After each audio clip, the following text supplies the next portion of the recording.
Have you already registered for the live recording of episode 200 on November 30th? If not, head over to theeffectivestatistician.com and register there. If you're already on the email list, then good, you'll get that invite. Also, are you early in your career? Are you maybe a student that is more advanced in the career? Then also register for the workshops that we have, the 3-hour interactive fun workshops that we have to boost your career as a statistician on 1st of December. Just head over to the Effective Statistician and register there. And please tell your colleagues about it as well. You're listening to the Effective Statistician podcast, the weekly podcast with Alexander Schacht, Benjamin Pieske, and Sam Gardner, designed to help you reach your potential, lead great science, and serve patients without becoming overwhelmed by work. Today, Sam is talking with some amazing people about statistical engineering. So stay tuned for that. And now some music. Have you checked out our homepage recently? theeffectivestatistician.com. We are adding their free content on a pretty continuous basis, and we are updating it, and there's lots of free stuff to find beyond everything about the podcast episodes, of course. So have a look there and see whether there's something helpful specifically for you, for example, about data visualization, about increasing your influence, or some other nice things that will help you to be a more effective statistician. I'm producing this podcast in association with PSI, a community dedicated to leading and promoting the use of statistics within the healthcare industry for the benefit of patients. Join PSI today to further develop your statistical capabilities with access to the video-on-demand content library, free registration to all PSI webinars, and much, much more. Head over to the PSI website at psiweb.org to learn more about PSI activities. Become a PSI member today. Well, today we're talking with 3 very special guests, people I've known for a while professionally, and they have been involved with promoting the idea of statistical engineering. So we're going to talk in this podcast about what is statistical engineering and hear from them what they think it is. And so let me go through here and introduce who we've got with us. So first of all, we have Roger Hurl. Hi, Roger. Hello. Hi, welcome. Thanks for being on the podcast. And we also have Ron Snee. Hello, Ron. Hi. And we have Jeff Vining. Hi. Hi, Jeff. So, and while we start here, why don't you just each a little bit, tell us a little bit about yourself? And I guess maybe the 2 questions that would be good to share would be, number 1, tell us how you came to be a statistician, you know, the Reader's Digest condensed version of that. And then tell us what you're doing right now. So why don't we start with Roger? Tell us about that. So Sure. Well, it was not that hard for me. My father was a statistician. He was the first statistician hired by DuPont in 1950. So that was kind of on the back of my mind as I left high school and went off to college. I was a math major. And after I started getting into real math, you know, like real analysis, abstract algebra, that kind of stuff, I pretty quickly realized I don't really want to be a pure mathematician. This is not what I want to do with the rest of my life. So knowing that my father was a statistician, I thought, well, let me take a statistics course. There was only one statistics course offered at my college, but I took it. I found it kind of a breath of fresh air that I actually got to see real numbers and solve at least fake problems, if not real problems. And then I did a follow-up with one of the professors in regression analysis. And then I really got hooked. So I decided to go to grad school in statistics. So I spent about 30 years in the private sector. I did 2 summer internships in grad school at DuPont. Actually, Ron Snee was my boss. That's how we got to know each other. And in 2012, I decided to make a career change and left the private sector for academia. I'm at Union College in Schenectady, New York, basically teaching statistics and sponsoring a statistics minor at the college. Excellent. Okay, great. Well, thanks for that. And Ron, how about you? How did you get into statistics, and what is it you're doing right now? The beginning is very similar to Roger. I was a math major at Washington Jefferson College. As we got to my senior year in math, it wasn't as interesting, and I had taken the only stat course that was offered, and I kind of liked it. And I decided to go to graduate school, and I got an assistantship at Rutgers in statistics, so I took it. And so I was there, did my graduate work. I was on the faculty for 2 years. Then I decided to go to DuPont, and they had an applied statistics group. I was in that group for about 16 years, 8 years as a technical statistician, another 8 years as a manager. Then I moved into some managerial positions in DuPont, and later got into total quality management in engineering. And from there, I took an early retirement from DuPont and got more involved in process and organizational improvement, working with Joyner Associates. Later, Bell Atlantic. I was vice president of process assurance for Bell Atlantic. Then I went to Sigma Breakthrough Technologies. That's where I got involved in the Six Sigma work. So you can see there's a statistical theme to all of this. And then I moved from there to Tennell Consulting. There's where I got big time focusing on pharma and biotech, and did that for about 9 years. Then decided to go out on my own, and that for the last 10 or 11 years, that's what I've been running my own operation, focusing on pharma and biotech. So that's what I'm doing today. I teach at Temple University in their regulatory affairs quality assurance, teaching design of experiments and process monitoring and statistical quality control. I still do consulting, and I do research again on statistical studies in pharma and biotech. Excellent. And then Jeff, tell us about you a little bit. I'm not the mathematician. So I started out in chemical engineering, and in fact, my very first stat course was taught by a former director at Texaco in the chemical engineering department. And I love it. It's the book. It was the Goodman, Wilkes, and Hunter book.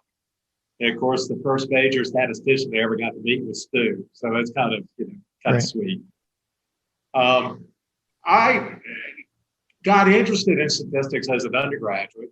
I was there for a long time. I became a professional undergraduate for a while. I enjoyed life at the University of Tennessee. So I was very close to a degree in statistics, but did not get my degree in statistics. Soon thereafter, I got a job as a process engineer making pencil lead. So if we're getting bored today, I can bore everybody even more about how do you make pencil lead. I'm probably one of the top 10 experts still in the world on pencil lead, only because there are only 5, But it's ceramic engineering, and it was really a lot of fun. And I was the closest thing that company had to a statistician. It was a small company in Middle Tennessee. We started out, this was in the early 80s, and did a Deming quality improvement program. I had a big role in it. My first wife was from an academic family, so we decided that I would pursue a PhD in statistics because I was having fun with it. And I came up to Virginia Tech, got my degree, and then went to Florida for 11 years. My area has always been quality, productivity, reliability, generally trying to plan experiments to improve them. And I've had fun doing it through my whole career. So I was at Florida for 11 years, and then came back here as department head. And then once I stepped down as department head, reminds me of my favorite line from Animal House, Christ, 7 years of college down the drain. That's how long I was at department head. But ever since then, I've gotten to play and be able to get engaged in some really cool problems. So right now I'm dealing with projects with NASA and Rolls-Royce that are, the Rolls-Royce one is a high profile one. Right. The NASA process is an interesting one. So I'm having fun. Yeah. I think that's you're giving that more evidence to that saying that statisticians gets to play in everybody's play yard, everybody's backyard, right? And there's wherever there's data and wherever there's problems to be solved, statisticians can be involved in those areas. So it's cool. So today we're talking about statistical engineering. And I think a lot of people that would listen to this podcast don't even know what that is. They may have not even heard that term. So I don't know, one of you, probably either Ron or Roger, one of you want to tell us a little bit about what is statistical engineering? Sure, I'll start off and then Ron can also chime in. We do actually have a formal published definition. So if it sounds like I'm reading something, I'm just telling you the formal published definition. Statistical engineering is the study of the systematic integration of statistical concepts, methods, and tools, often with other relevant disciplines, to solve important problems sustainably. So what does that actually mean? The terms are chosen carefully.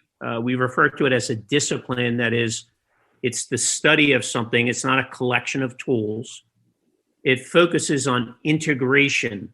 So we're talking about problems that cannot be solved with one method or perhaps even one discipline, but require integration of multiple methods and discipline in a logical sequence.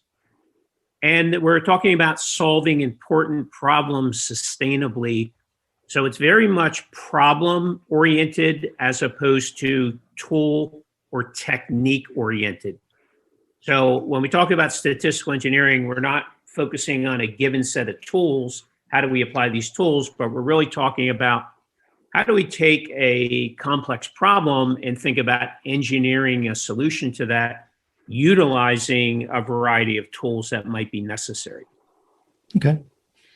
I think that's a good, thorough, formal definition. Ron, maybe you could tell us a little bit more. Just if you had to tell someone that you met, casually, what statistical engineering is, how would you describe it to them?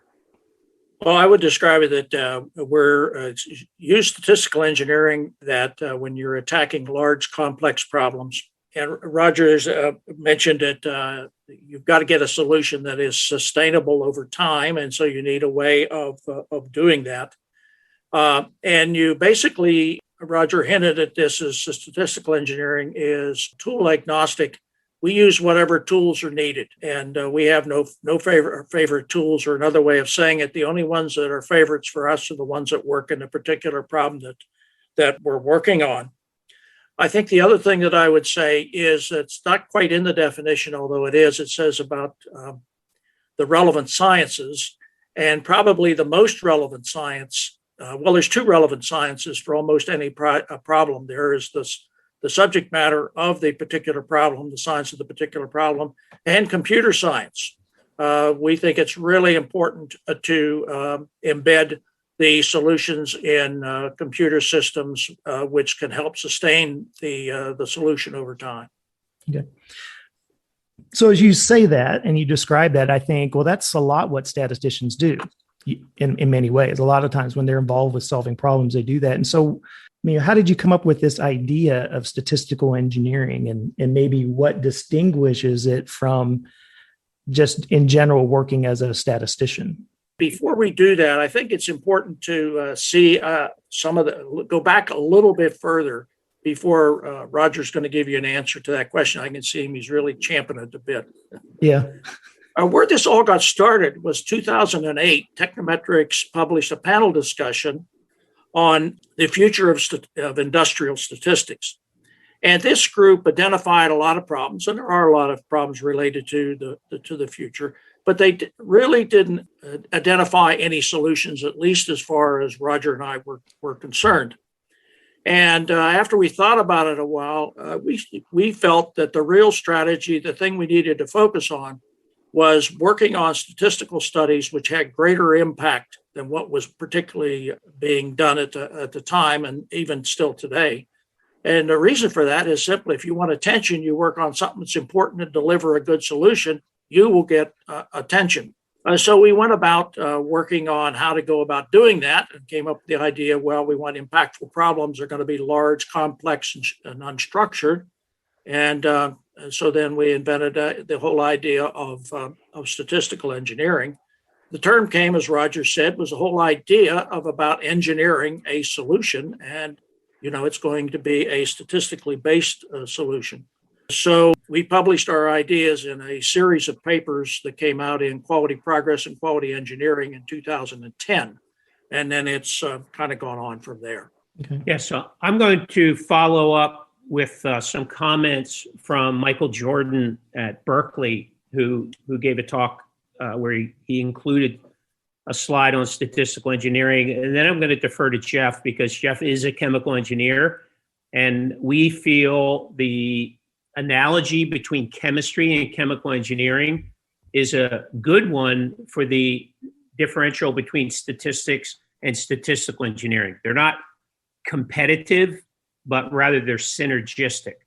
So what I'm going to do, I'm just going to highlight some things that Michael Jordan said at the Symposium on Statistics in the Data Science Era.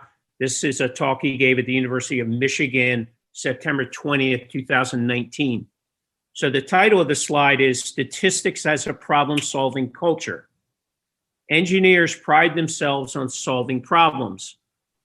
Statisticians don't think of themselves as being engineers.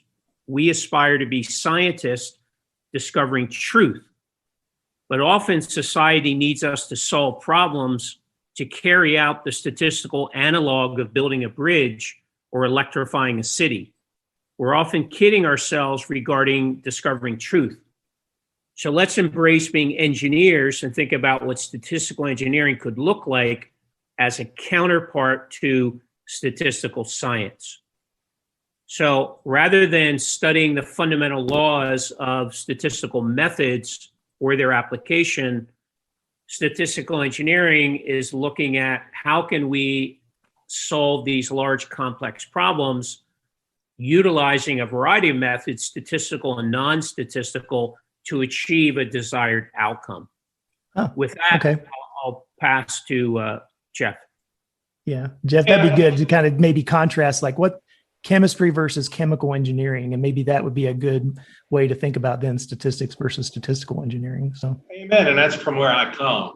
So it was fascinating when we were beginning to set up the association, and we were doing research on this. The origin of the chemical process industry is actually in the U.S. The beginnings in Europe were all specialty chemicals. And there, the chemists worked directly with mechanical engineers. The chemists never learned any engineering. The engineers never learned any chemistry. So they were dealing with very small batch processes. In the US, it was all commodity based. So being able to be efficient was how you made money. So it was much larger scale.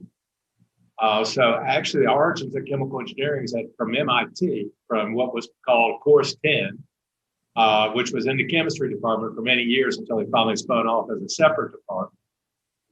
And what they were trying to do was to take engineers, teach them the chemistry, and to take chemistry to the chemists to take enough understanding of the engineering so that they could build more efficient and effective processes. How can we create building blocks that we then know how to put together? So within chemical engineering, people talk about the unit operations. Heat transfer is a unit operation. Chemical reactor design is a unit operation. And, if you're doing distillation, separation processes, it's all basically the same science. And the equipment is very similar. So it's this blend of skills here. So what it means is, how can we create a strategy for implementing the science in order to actually make something profitable? And that's the reason why it's both science and engineering. And that's why I'm very attracted to what we're trying to do. I've been a big believer in what Roger and Ron have been doing since the beginning. So I've been happy to be involved in this process. Yeah, I think as I've matured in my practice as being as a statistician and solving problems, that idea of, I think it was just the talk that Michael Jordan gave us, says statisticians are seeking truth a lot. I think that is a good way to say it. Even today, I was in a meeting and there was another statistician in the room, and he was talking a lot about, I guess it was more like theoretical things, like what's the model and what's mu and what's sigma, and that type of thing. And that's not what the people in the room needed. Yeah, now just to build on what Jeff said, it's not chemists. I worked in the chemical industry at DuPont and then at Hercules. Chemists and chemical engineers don't hate each other. Generally, chemical engineers respect the deep knowledge in chemistry that chemists have, and chemists generally respect the processing knowledge of chemical engineers who can take fundamental chemistry and figure out how to make money with it. So we want to make it clear, we're not saying statistical engineering is better than statistics, statistical science, or is going to replace it. We need the statistical science. We just happen to agree with Michael Jordan that for a couple hundred years, our discipline is really focused on going deep, deep, deep on the science and hasn't published a whole lot on going broad in terms of the engineering aspect of how do I take this stuff and actually drive fundamental change with it. Growing pains for having is how to make that tent big, how to get all the parties involved to work together to advance efficient, effective solutions to these complex opportunities that are around us. Right. And Jeff, you mentioned briefly there, you said the association, we'll talk about it a little bit later, but that's the International Statistical Engineering Association. And yes. When we finish up, we'll talk about that and what that organization is. But so we talked about it sort of in general, what is statistical engineering? Could one of you give maybe an example of what a statistical engineering problem or project and solution looks like? Yeah, I think we all can, but I'll start with one that I worked on. It actually was in finance. I worked on this when I was at GE Global Research. It was done in conjunction with GE Capital. They had just lost over $125 million on bonds of WorldCom. And we're trying to figure out, is there a way we could have predicted this ahead of time and not have to just take these huge losses? So they came to the research center, and long story short, we put a team together to look into this problem, whether we could predict defaults in advance. And the first thing we figured out is there is no generally accepted definition of default. So different organizations, Dun & Bradstreet, S&P, et cetera, they have different definitions of default. So we realized we're being asked to predict something that wasn't defined. And then we asked, okay, well, what data do you have? And they said, well, we've kind of been built by acquisition and none of the databases talk to each other. So we don't really have any data to give you. So we want to predict something that's not defined with no data. And then we got into the issue of how much does a type 1 error versus a type 2 error cost? You know, if we don't sell and it defaults versus if we do sell and it doesn't default. Well, they hadn't really thought through that there is such a thing as a type 1 and type 2 and how they might be balanced. So we realized we don't really have a project. We kind of have a mess. We have some concepts, and we had to take a month, not one meeting, but a fair amount of time just to kind of structure the problem so that we had something tangible to work on. Now, in my experience in grad school, and certainly the textbooks that I've read, you don't see this in textbooks of taking a month to figure out what's the problem we're actually trying to solve. And then, even when we started getting data, there's a lot of theory that's been published on financial default. You know, some people, Black and Scholes, for example, have won Nobel Prizes on it. So we didn't dive into the data. We dove into the literature to understand the context and understand the nature of this problem, where it came from, how GE Capital does trading, what their objectives are. So then we spent a lot of time just trying to understand the background to the problem. Then we had to figure out, okay, now how are we going to attack this thing? How are we going to get the right data? What kind of analyses are we going to do? What kind of expertise do we need? We ended up getting a team of statisticians, machine learning types. Today they'd be called data scientists, but we didn't have that term back then. We had pure computer scientists that were pulling data from web scraping and things like that. And to make a long story short, we ended up with a solution that went through several phases and utilized a lot of different methods, from Markov chains to classification and regression trees to web scraping to smoothing to there's quite a few others.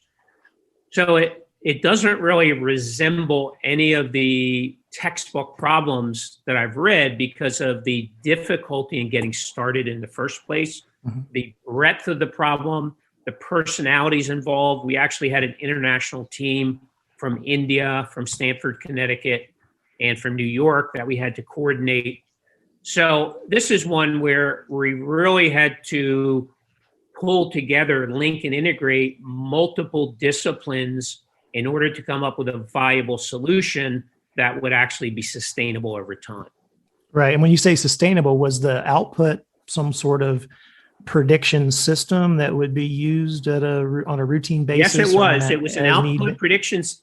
Sorry, it was an output prediction system that met their requirements, which was, and this, I'm not joking, it has to be red, yellow, green. It can't be things like probability of default and so on. It has to be a map with red, yellow, green, because the traders who would actually use it were not people that were necessarily well versed in statistics. And then we developed a control plan to monitor the system over time and look at type 1 and type 2 error rates to see when this would likely need to be retuned, realizing sooner or later it will need to be retuned. They actually embedded it into their deal process, meaning the business process for approving large deals, either sale or acquisition, required them to run that entity through our model and include in a proposal what the model said. So it wasn't hardwired, but it was embedded into the overall business process. Right. And so that's really why you needed a broader team, because you needed some people that could actually build that automated system, that someone that was either integrated in another system that when you entered the data, it gave you red, yellow, green. Exactly right. And building the model was one piece of the overall effort, but a fairly small one. Okay. Well, I think that's a good example, and I've seen that in different areas where I've worked, and that seems like that's a common type of thing that has to happen in areas of like finance and insurance a lot, particularly where you're doing risk rating. You really have to assess risk, and you need to assess it on the fly. You need now, I need a measure of risk now. Absolutely. And people are generally reluctant to use black box models where they're not quite sure why it's saying they should do what the model's telling them to do. So having some kind of transparency is very important. I think you touched on that this being a somewhat common problem. We do want to make it clear, we're not saying the rest of the profession is down here and we're up here because we've thought of all these bigger issues. People have been thinking about these bigger issues for a long time. The George Boxes, the John Tukey's of the world. However, they didn't really document how they did it. They document how they built the models, but they didn't document how they approached these problems. So what we're trying to do with ICEA is fill in those gaps to explain, here's how to think about and approach these problems that people are doing already, but there aren't 20 good books on how to do it, like there are 20 good books on design of experiments, machine learning, and so on. Yeah. And we were talking before the show a little bit, Jeff and I, a lot of the things that go around getting a problem solved don't have anything to do really with statistics, with math. Exactly right. Right. And so how do you work with other people in a lot of cases? Yeah. There's all that aspects of just general communication, leadership, trust, getting, I think what you described in that example you gave, Roger, was just defining the problem well enough so you could actually get a solution. Because lots of times someone just says, can you just fix something? Yes. They kind of know what the pain is, but they haven't defined it in a structured enough way that you actually can apply a statistical or engineering or computer problem solving method to get an answer. Right. One of my favorite questions is, what exactly is the problem we're trying to solve? Yeah, that's the best question.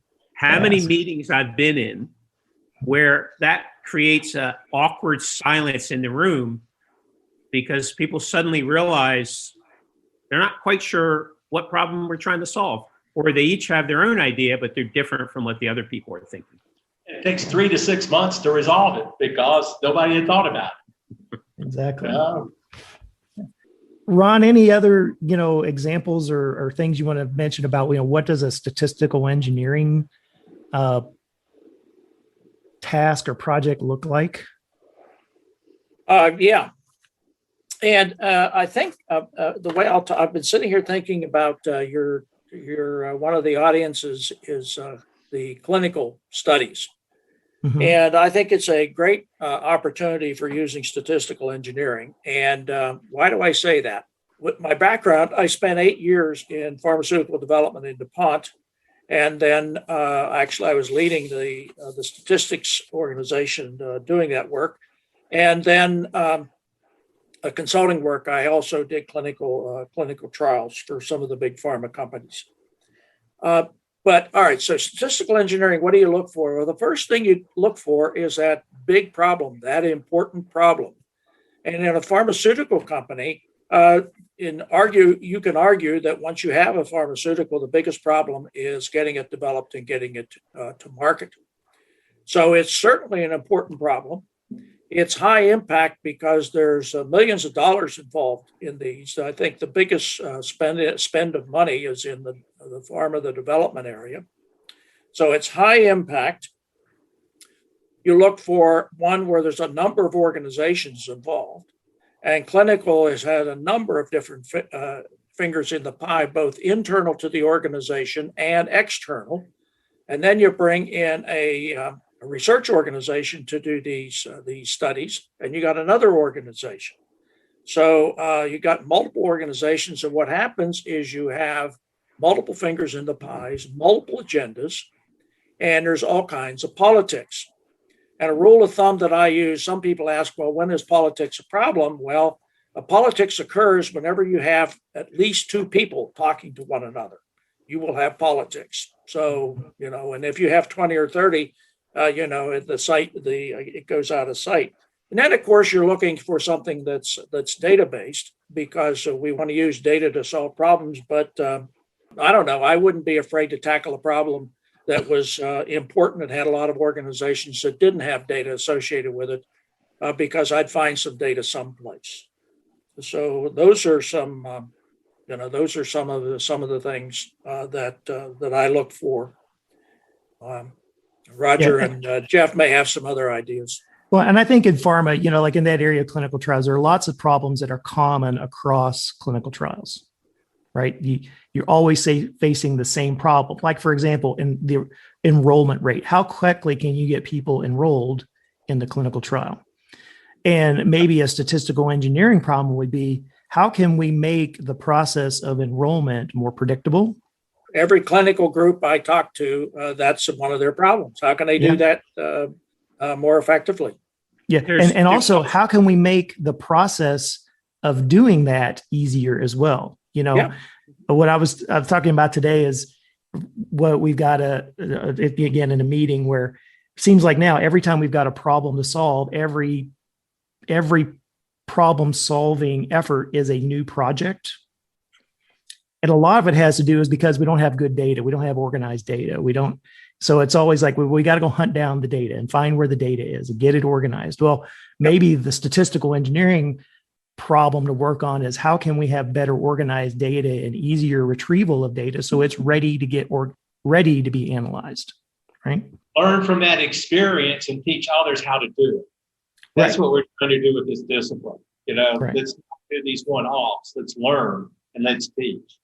So we talked about this. So maybe we could talk a little bit about the ISEA, the International Statistical Engineering Association. Tell me about that organization and its history and what its purpose is.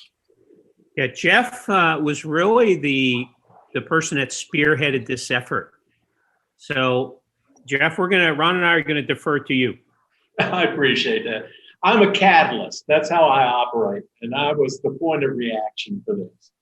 Roger and Ron have been talking about this for a long time, and we weren't seeing traction in the statistical societies. Not seeing much going on in the American Statistical Association, not much in the American Society for Quality. And I've been doing some stuff with the military, and there was a real opportunity there. There was a conference out there called DataWorks, in which we've been engaged for several years. And I began to see that there was a real opportunity to market this to groups that we would not traditionally think about as where data analysis was really critical to what they did. But they're dealing with very complex problems. For example, my funding for my research here is the Science of Test Research Consortium from the Department of Defense, which is all about how can we come up with more efficient weapons testing. Work I'm dealing with Rolls-Royce is dealing with the Trent 1000 engine, which they're losing $1 billion a year on warranty. So it's got impact there, and these are complex problems, but you're dealing with people that haven't been traditional statisticians, but who appreciate that there is a need for this. So I saw an opportunity here, and I said, I just sent out a feeler. I had an intention of perhaps we could form a society, but I was more interested in a feeler. So clearly I reached out to Roger and Ron and several other critical people. Ultimately, we had the group of 15. Was it 13 or 15? Almost everybody could show up. Yeah.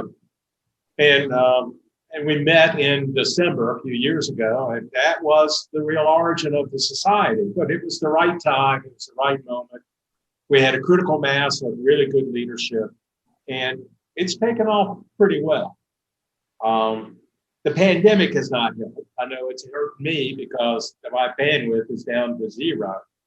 But we still seem to be doing well. And Roger, you're the past chair. Yeah, we have, I just checked our website. We have 363 members right now.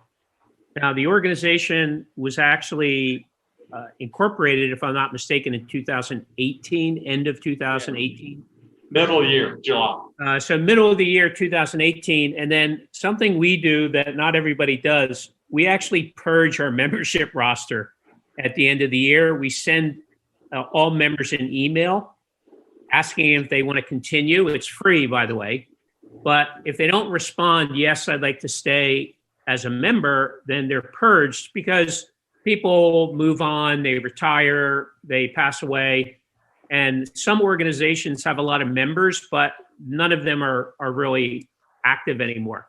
So we wanted to make sure our numbers reflect people that, as of right now, want to be members of ICEA. And for an organization that's only been in existence a couple of years, I think 363 is a pretty good number. Yeah. Okay. Yeah, it does sound pretty good. What types of resources or events or things like that does the ISEA provide? The number one product that we offer to our members on our members-only site is the ICEA Handbook of Statistical Engineering. So we have a handbook. It's almost complete. It's not quite complete, but we have several chapters currently available on the website. And we are going to officially roll out the handbook in September. So I'm going to go out on the limb here and say it will be completed in September, the first edition. In addition to that, we have several case studies that are available on the website. As you said, people like to see, how does this apply to a real problem? So we have case studies from a diversity of application areas, some in pharma, some in consumer products, and so on, some in engineering. And then we also hold meetings. There's a summit that we hold every year. The summit for 2021 will be online, will be virtual, but Michael Jordan, who I mentioned previously, has just accepted our offer to speak at the summit in November. So more information will be coming out about that. We also offer regular webinars every couple of months or so. We offer webinars. We just had one actually. Stefan Steiner, the University of Waterloo, gave a webinar. And then there'll be a next one in September where we're going to officially roll out the handbook and talk about how people can utilize it. Excellent. So now would be a great time if you wanted to join the ISEA. It would be a good time to do it, wouldn't it? You can't beat the price. That's right. Yeah. That's right. Yeah. And I think the website for that is what? It's isea-change.org. Yes. So I see a change. I see a change. I see a change. ISEA-CHANGE.org. ISEA-change.org with a dash between ISEA and change. Okay. Well, that's great. I think I encourage any of the listeners here who have a deeper interest in this to go check it out. And like I said, the cost of entry is very low, so it would be worth it. I'm a member, and I'm looking forward to seeing the handbook in completion and seeing what's in it. One of the things that as we were talking to that, and I noticed this on the main page, it mentions this a little bit for the ISEA, that is statistical engineering a practice or a profession, or is it a discipline? You said it's a discipline. What is? How would you say what it is in that area? Sure. I would answer that by saying it is a discipline, like chemical engineering is a discipline. Chemical engineering is not a subset of chemistry. It's a unique discipline. There is a practice of statistical engineering. There's a lot of practicing chemical engineers, but there's also a lot of academic chemical engineers who do research on chemical engineering. So a discipline has to have a healthy practice, and it also has to have a healthy research arm or research base. And an important component of the discipline is how to collaborate with other disciplines. And I think that's pretty unique to what we're trying to do. It's inherently transdisciplinary. And that's one of the things that we really have to teach people. Has there been any talk of starting like an academic program in statistical engineering at any university? I've taught a course, an intro to statistical engineering. Diego Kunin, who's in Switzerland, is creating a program, has a pretty active program within a business school. We've been trying to get that up and going, but the pandemic has had a big impact on that. It's going to be harder to do it in the U.S. schools. I had lined up support here at Virginia Tech.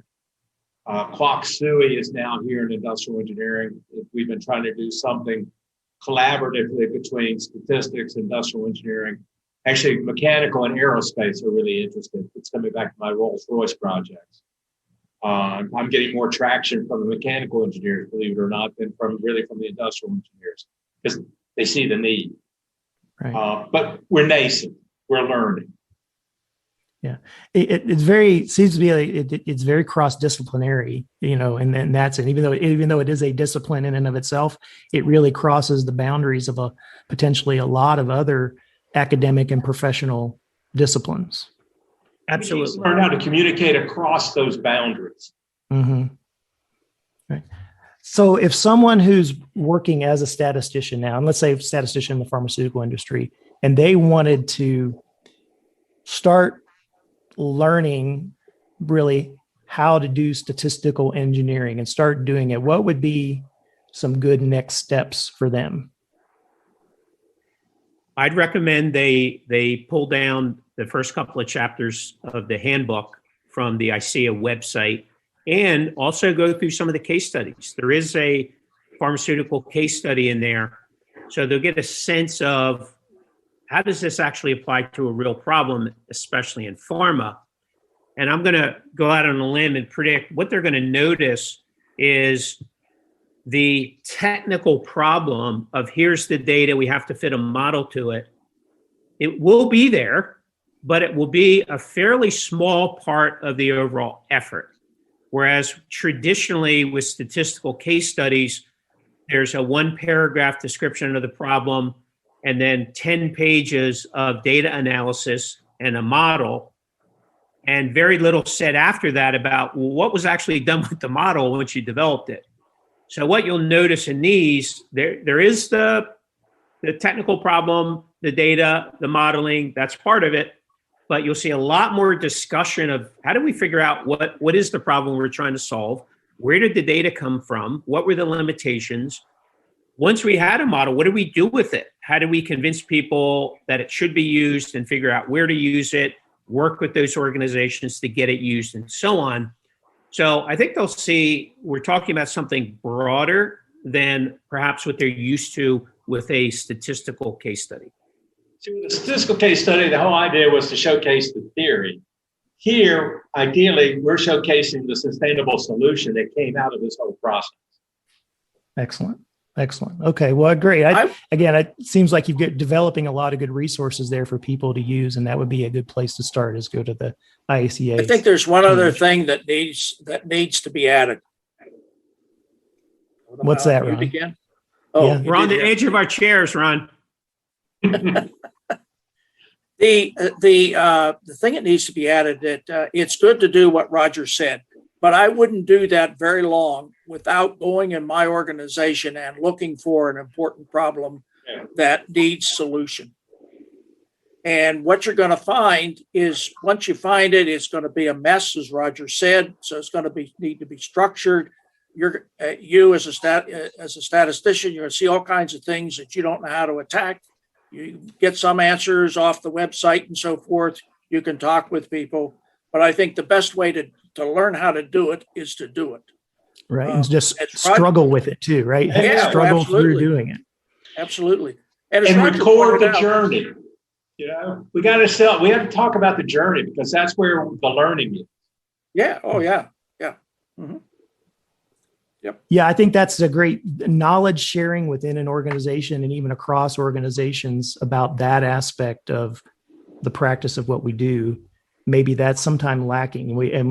Maybe it goes back to what we said before. Statisticians they're seekers of truth, right? So what they want is, I've got this really awesome statistical method, right, that I implemented, that I developed, it's the best. It's better than anything else, regardless of what problem we're trying to solve. Right. And the focus here is telling the journey about how we got these solutions so that other people can build off of that. Yeah. Saying, I see it more as much as anything else, it's being able to tell the story well, which is why the case studies are critical. Yeah. Well, that's excellent. Well, I think you guys have given a really, really great overview of what statistical engineering is.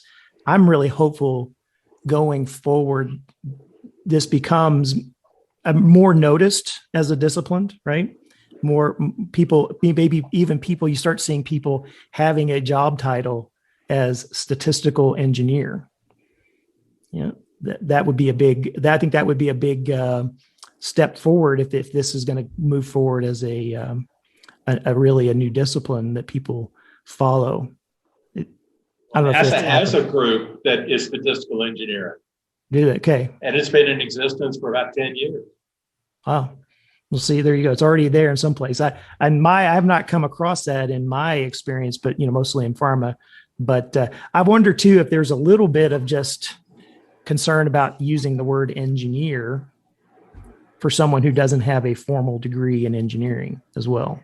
So that's another thing to think about. Well, I think if you make a job title out of it, that becomes an issue. For engineering, as we know, is accredited by ABET, organizations like that. However, I have seen people with job titles, financial engineer, data engineer, and to the best of my knowledge, those are not ABET accredited programs. Quality engineer. That's very common. Yeah, quality engineers, and you can get a certification in quality engineering through other organizations, right? So it's So that, I guess that is something that we shouldn't be afraid of taking that on as a title if we wanted to. So coming up with a department of statistical engineering would lead to some of those very questions. Right. Yep. But creating the discipline and job titles, I don't think is as big an issue. And look at NASA. I mean, they have a group in statistical engineering, and of course, that's a very engineering-dominated agency of the government. Exactly. And they're comfortable with that. Well, that's great. Well, I think what we'll do is we'll wrap this up. I mean, we probably could talk a lot more about just examples and what the future holds for statistical engineering, but I really appreciate you all taking the time to come on and and talk about what it is and tell us about the ISEA and the ICEA, and and really appreciative too of the initiative that you've taken to move this forward. It may be that this is the solution for the ongoing debate about our statisticians, data scientists, and our data scientists, statisticians. Maybe if we just started talking about statistical engineering, we wouldn't be fussing about those distinctions as much. Yeah, I've kind of come to a new place when I'm asked those questions, and I basically say, look, I don't care what you call it. If you're doing this stuff, you're going to succeed. So you can call it whatever you want, but just make sure you're doing these things, like very carefully documenting the problem you're trying to solve, studying the background, the context of the problem, developing an overall strategy for how you're going to attack it, ensuring that solutions are sustainable and they're actually put into place. If you're doing that stuff, let's not debate what to call it. We wanted to come up with a formal definition because a lot of these other terms are not well defined today. A lot of journals use the term AI, machine learning, data science interchangeably, and the public doesn't really know what any of them are. So I think anybody knows what they are. You want to know the truth? Yeah. All right. Well, we'll wrap this up, and this is a great encouragement for those who are listening to move forward. Do good science, but also do well at the process of solving problems in the organizations that we're involved with. Yeah. Thanks, all of you, for Thanks, being Sam, on for the doing podcast this. This today. was great. We really thanks for appreciate having us. This show was created in association with PSI. Thanks to Rain, who helps with the show in the background, and thank you for listening. Head over to the effectivestatistician.com to find the show notes, and there's much more material to improve your career and have more fun at work. Reach your potential, lead great science, and serve patients. Just be an effective statistician.